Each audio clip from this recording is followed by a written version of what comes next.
Galunggong, gunung yang dulu menghidupi, kini hanya bisa merenung.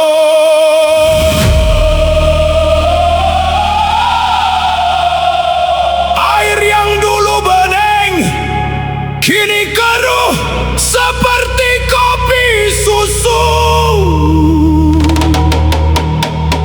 Ranting musiknya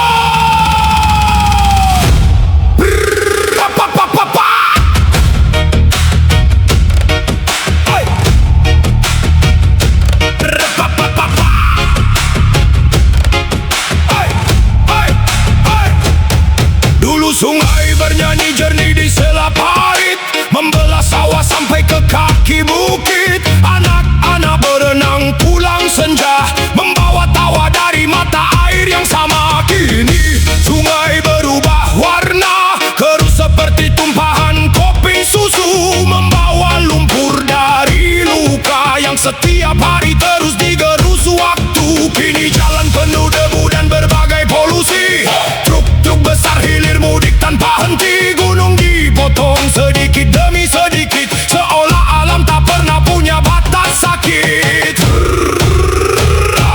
Galunggong sedang merenung, penjaga alam dianggap penghalang, sedangkan yang merusaknya diberi ruang. Apakah suara rakyat terlalu kecil atau suara uang terlalu besar?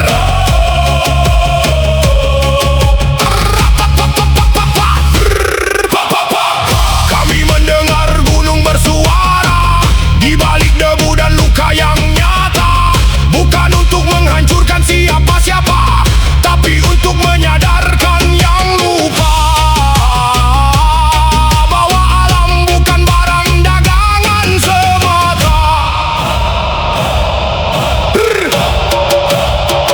Hei, beberapa gali sembunyi-sembunyi, beberapa berdiri dengan surat resmi, tapi tanah tetap kehilangan arti saat hutan dan mata air mati. Sawah dibeli demi ambisi, petak demi petak berganti fungsi. Yang dulu hijau sejauh mata memandang, kini tinggal kenangan perlahan menghilang. Ketika kemarau datang beberapa hari, sumur warga mulai kehilangan isi. Ketika hujan turun semalaman, banjir datang seperti langganan.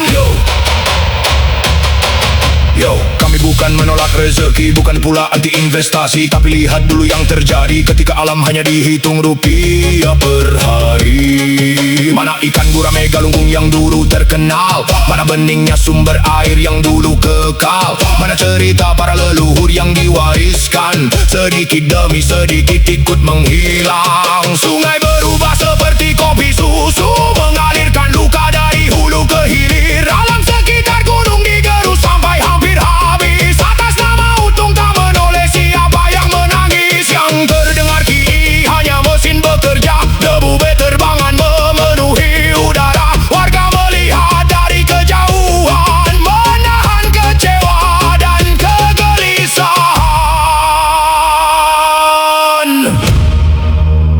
Wahai galunggung, berapa banyak lagi tubuhmu harus dipotong?